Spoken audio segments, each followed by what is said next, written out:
How do? So there is a little bit of blue sky now, well, this way anyway, and then there's a lot more smeary and it's silver behind me. Obviously it doesn't stay above your head, it will move depending on the wind, so it will differ depending on where you are in the country. Look at this for a lovely little, oh, windy, sorry. Look at these little cuties.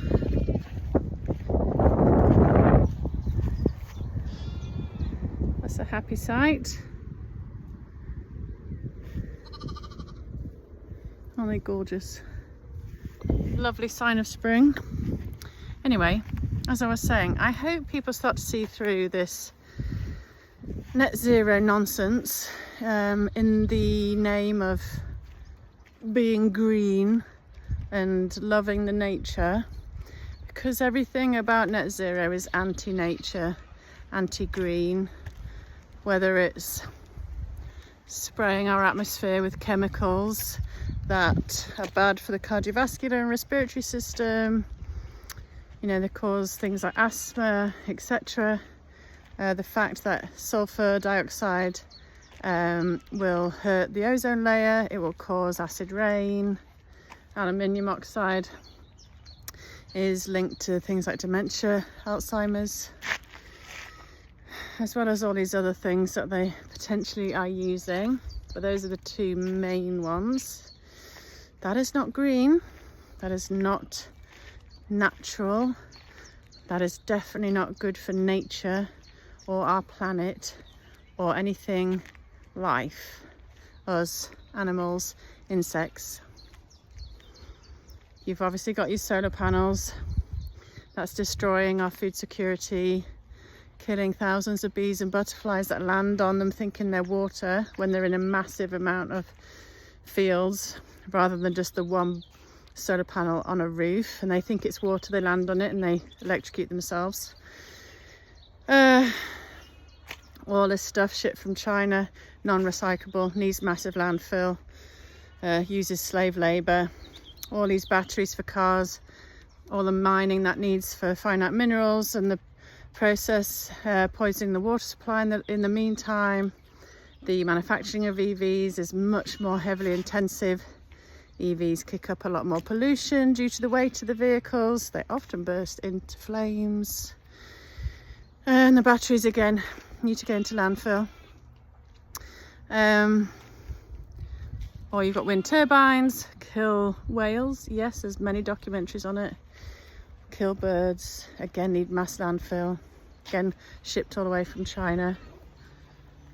None of these things are good for the planet, good for humans, good for anything. And it's time people started to wake up to that. Like, I am a big nature lover. There is no climate crisis. Deaths from natural disasters are at an all-time low. The fires we see are arson, or you might get the odd machine on a farm bursting into flames, all very normal. But a lot of the green policies, again, whether that's stopping burning back the bush or dredging rivers, these are all having dire consequences. We need to learn from our forefathers that did this for centuries for a reason. And as I've said many times before, sure, have some solar on some factory roofs, have some solar on some housing, but just a little bit to complement the main energy source, which should be oil, gas. We should use our own coal. We should maybe have a little turbine here or there, again, to mainly fuel a factory. And then we need to get on with Rolls-Royce nuclear power stations. Why we're even entertaining the idea of Bill Gates building these things, I do not know. Again, use British people, governments. Stop buying from abroad. Stop selling things to abroad.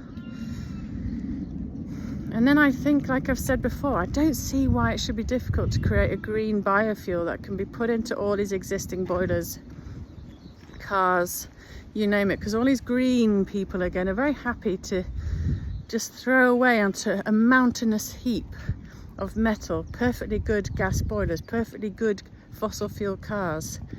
in the name of exchanging them for green boilers and cars which aren't green. We need to leave nature alone. We need to stop playing God, because that will not end well. These things that they're spraying the sky, we are breathing, does land on our soil and water, will affect crops. We need to understand that there is no climate crisis. Again, they'll create it by trying to play God, as we've seen like in Dubai with the mass floods. We need to recycle more. We need to clean our rivers and seas. We need to plant more trees. We need to protect our green spaces. These are all really sensible, good green policies that I would wholeheartedly support. That's a chiff chaff, can you hear it? Sounds like a squeaky wheel.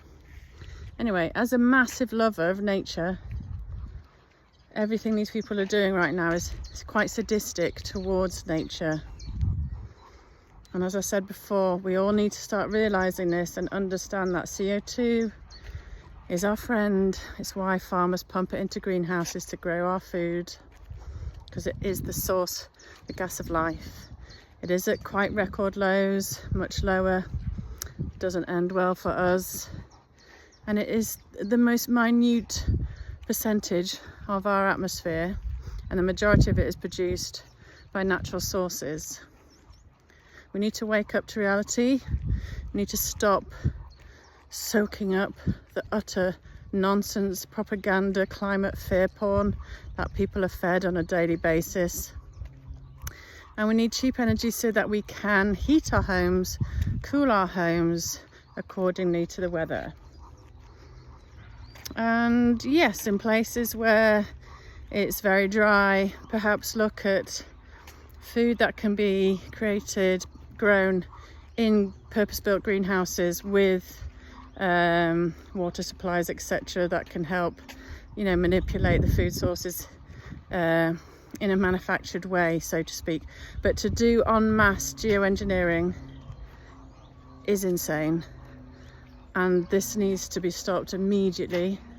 I know they are trying to in America, but I think the stuff they can ban at a state level is lower in altitude, and they still can't do anything about the higher altitude. But it needs everyone who has power, knowledge, legal knowledge to get behind this, because such policies will not end well.